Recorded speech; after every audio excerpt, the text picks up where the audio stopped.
دین سے تمہارا تعلق ہے یہ تمہیں دنیا میں پیچھے چھوڑ دے گا، برقع جو ہے وہ عورت کو آگے نہیں بڑھنے دے گا، داڑھی آپ کو آگے نہیں بڑھنے دے گی، نمازیں آپ کو پیچھے لے جائیں گی، دنیا 24 گھنٹے کام کرتی ہے، آپ 5 وقت تو نمازوں میں لگا دیتے ہیں۔ یہ پاکستانی کرکٹ ٹیم عالمی سطح پر چھا گئی۔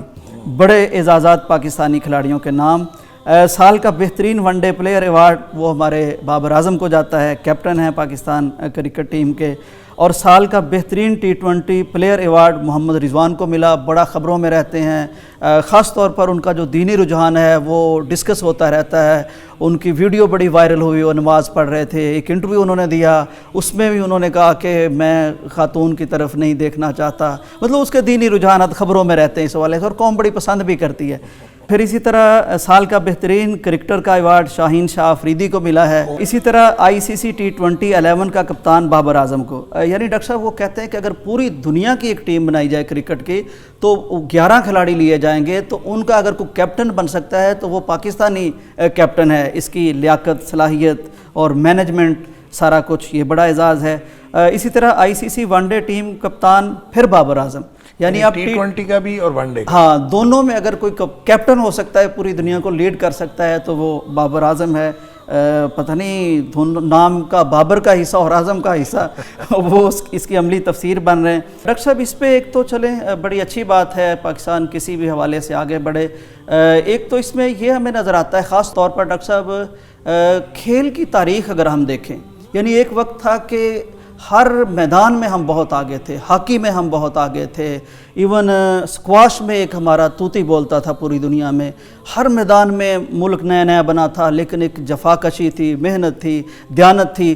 پھر ایک ڈکلائن آیا خاص طور پر کرکٹ پہ، اور اس کے بعد جب سے یہ ینگ ٹیم آئی ہے، ان کی انرجی، ان کی کمٹمنٹ، اور پھر پاکستانیت سے لگاؤ، پھر کھیل کے میدان میں جو ہمارا ایک بیس میں سمجھتا ہوں ہماری بیس ہے دین، اس سے لگاؤ، اور پھر اس کے جواب میں جو اللہ تعالیٰ کی ان پر عطا ہے، عنایت ہے، قوم کی محبت ہے، اس میں دن بدن ترقی ہوتی جا رہی ہے۔ اور خاص طور پر یہ جو ایک ہسٹری میں پہلی دفعہ کام ہوا اس دفعہ جب T20 کا ورلڈ کپ ہو رہا تھا، انڈیا کو ہرایا گیا۔ ویسے تو ہم ہراتے تھے لیکن اس موقع پر نہیں ہرا سکے تھے، تو وہ ایک توڑ دیا انہوں نے، کوئی سپیل یا جادو توڑا، اور قوم نے کہا تھا کہ اب تم آگے جاؤ نہ جاؤ، ہمارا ورلڈ کپ ہم نے جیت لیا ہے۔ یہ یعنی بڑی قابل تعریف ایک کمبینیشن ٹیم کا بنا ہے۔ لوگ بات یہ بھی کر رہے ہیں کہ شاید وہ جو ان کی باؤنڈنگ فورس ہے وہ دین ہے، ایک تو اپنے کام سے کمٹمنٹ، پھر دین سے تعلق، میرے خیال یہی کامیابی کی راہ ہے۔ دیکھیں خوشی کی بات ہے، خوشی کی خبر ہے، سارے ایونٹس، سارا کچھ، لیکن میں ایک بات اس کے ساتھ جوڑنے کے لیے آپ سے عرض کر لوں اور معزز جو ہمارے ناظرین ہیں ان سے شیئر کر لوں۔ بالکل۔ دیکھیں پاکستان ایک ایسی سرزمین ہے جس میں ٹیلنٹ بہت ہے الحمدللہ، اور کسی ایک چیز کا ٹیلنٹ نہیں۔ آپ کسی بھی ایک فیلڈ میں دیکھیں، ہمارے جو سائنٹسٹ ہیں پوری دنیا میں وہ چھائے ہوئے ہیں، IT میں دیکھ لیں عرفہ کریم، اور اس کے بعد بھی کئی لوگ آئے۔ لیکن یہ جو پاکستان کرکٹ ٹیم کی بات ہے، ایک وقت تھا، اس وقت پاکستانی ٹیم ہار گئی تھی، اور باب ملبر جو پاکستانی ٹیم کا کوچ تھا وہ بھی فوت ہو گیا، اور بڑے اس وقت حالات خراب تھے۔ اس وقت جو پاکستانی ٹیم کے ساتھ مینیجر یا کوئی آفیشل گیا تھا پاکستان سے، اس نے آ کے پاکستان میں سب سے بڑا اعتراض یہ کیا تھا کہ اس ٹیم کو نمازوں سے فرصت نہیں ملتی تھی، اور یہ نمازیں پڑھتے رہتے تھے، اور یہ شاید ہار کی وجہ یہ ہے کہ ان کا دینی رجحان ہے۔ یہ کئی لوگ اس طرح کی بات کرتے ہیں، اور کئی لوگ اس طرح کی بات کرتے تھے، لیکن خاص طور پہ جو آفیشل ساتھ گیا ہو اور وہ واپس آ کے اسٹیٹمنٹ یہ دے کہ اس ٹیم کو تو نمازوں سے فرصت نہیں ملتی تھی اور ان کی گویا پوری توجہ نمازوں کی طرف تھی، اس لیے یہ ہار گئے۔ تو اب آپ دیکھ لیں کہ اس وقت جو ہمارے آفیشلز ہیں ان کا دینی رجحان دیکھیں، اور میں کسی کا نام نہیں لینا چاہتا لیکن ساری قوم کو پتہ ہے، آپ ان کی اپیرنس دیکھ لیں، ان کے معمولات دیکھ لیں، ان کا دین کا رجحان دیکھ لیں، پھر اس کے علاوہ ہماری یہ جو پلینگ 11 ہے ان میں دیکھیں، ہمارے کپتان جو بابر اعظم ہیں یہ دیکھیں، رضوان دیکھیں، جتنے بھی ہمارے ٹاپ کرکٹرز ہیں، اللہ کا شکر ہے سارے کے سارے وہ دینی رجحان بھی رکھتے ہیں، اور پوری دنیا میں انہوں نے اپنا لوہا بنوایا۔ اس کا مطلب یہ ہے کہ دینی رجحان آپ کو آگے تو لے جا سکتا ہے، اور دینی رجحان آپ کا معاون تو ہو سکتا ہے، لیکن وہ کبھی رکاوٹ نہیں ہو سکتا۔ میں یہ سمجھتا ہوں کہ یہ اللہ کا شکر ہے، ہمیں تو پوری قوم کو شکر گزار ہونا چاہیے اس بات کا کہ ہماری ٹیم باوجود دینی رجحان کے وہ انہوں نے کرکٹ کے میدان میں بھی اپنا لوہا منوایا ہے اور اللہ کے فضل سے اپنے دینی فرائض سے غافل بھی نہیں ہوئی.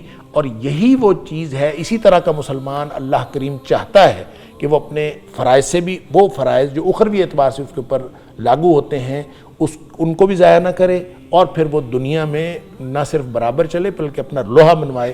تو اس لیے میں یہ عرض کروں گا, یہ پوری دنیا کے لیے, پورے پاکستانی جتنی عوام ہیں ان کے لیے, اور جو ادر فیلڈز کے اندر ٹیلنٹڈ لوگ ہیں ان سب کے لیے میں یہ سمجھتا ہوں یہ تو ایک بہت بڑی اگزامپل ہے کہ یہ اپنے آپ کو لوگ دین کی طرف بھی لائیں اور پھر اپنے ٹیلنٹ کو پوری طرح ڈیمونسٹریٹ کریں اور پوری دنیا میں کامیابیوں کے جھنڈے گاڑ دیں.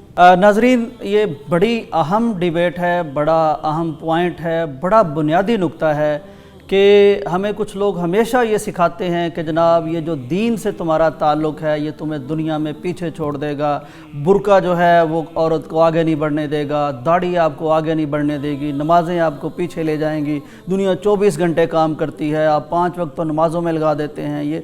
یہ اس کا جواب ہے. جیسے ڈاکٹر صاحب نے فرمایا کہ اس اعتراض کا بھی یہ جواب ہے.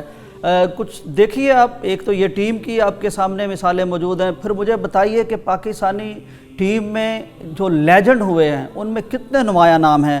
آپ انضمام کو دیکھ لیجئے, کیا وہ ورلڈ کلاس پلیئر ہے, اس کا رجحان کیا ہے, کیسا ہے, کیا وہ ناکام ہوا, کامیاب ہوا. آپ یوسف کو دیکھ لیجئے, ایون وہ ایک کنورٹ ہو کے آیا اور بیسٹ کلاس پلیئر ہے, اس کے سٹروک دیکھیے, اس کی پرفارمنس دیکھیے جو اس فیلڈ کو سمجھتے ہیں. اسی طرح رضوان کی بات ہے, ہمارے کوچز کی بات کر لیجئے, سعید انور, ثقلین مشتاق کی بات کر لیجئے, مشتاق احمد کی بات ہے, کتنے ہیں, شاہد افریدی کی بات کر, اس نے اپنی کتاب میں جو بات لکھ دی کتنا کرٹیسم ہوا اس پہ. لیکن یہ جو ہمارے لیجنڈ ہیں انہوں نے ثابت کیا ہے کہ وہ جو ہماری دعا ہے کہ ربنا آتینا فی الدنیا حسنۃ وفی الآخرۃ حسنہ, ایسا ہی مسلمان اللہ چاہتا ہے, دین سے جڑا ہوا ہو, بیسٹ پرفارمنس دے. کوئی یہ نہ کہے کہ دین کی وجہ سے یہ پیچھے چلا گیا ہے, یا کوئی یہ نہ کہے کہ بس دینی لوگ جو ہیں یہ دنیا میں آگے نہیں بڑھ سکتے. یہ ہمیں دونوں چیزوں میں کامیابی کے لیے اللہ نے بھیجا ہے, اور یہ دین ان دونوں چیزوں میں کامیابی دلانے کا راستہ ہے, طریقہ ہے, اسوہ ہے, یہ ایک فریضہ ہے. اسی سے ہم آگے بڑھ سکتے ہیں ہر فیلڈ میں. یہ تو ایک مثال ہے کھیل کی, ہر شعبے میں ہمارے لیے یہی مثال ہے. اللہ سے دعا ہے کہ اللہ تعالی ہمیں اس نقطے کو سمجھنے کی توفیق عطا فرمائے. کوئی شرمندگی نہیں ہونی چاہیے کہ ہم اپنے دین کو ہمیشہ ساتھ لے کے چلیں گے, بلکہ اگر آپ دیکھیں کہ محمد رضوان نے جو نماز پڑھی وہ ویڈیو وائرل ہوئی, اس پہ ایون انڈین جو لوگ تھے انہوں نے کہا کہ اس سے اندازہ ہوتا ہے ہمارے کھلاڑی جو ہیں وہ نفسیاتی اعتبار سے کمزور ہیں, پاکستانی کھلاڑی نفسیاتی اعتبار سے مضبوط ہیں, انہیں کوئی پرواہ نہیں ہے کہ انٹرنیشنل میچ ہو رہا ہے, گراؤنڈ کون سی ہے, وہ اتنے کمٹمنٹ رکھتے ہیں اپنی دین کے ساتھ, اپنے نظریے کے ساتھ وہ نماز پڑھتے ہیں. یعنی بجائے اس کے کہ ہماری قوم کرٹیسزم کرتی ہے, تنقید کرتی ہے ان پہ, لیکن دنیا ان کے اس جذبے کو, اور بھی لوگوں نے تعریف کرتی ہے. تو شرمندگی کی کوئی بات نہیں ہے. انشاءاللہ ہمیں اسی راستے سے چل کے دین و دنیا میں ترقی ملنی ہے اور مل سکتی ہے اور ملے گی انشاءاللہ.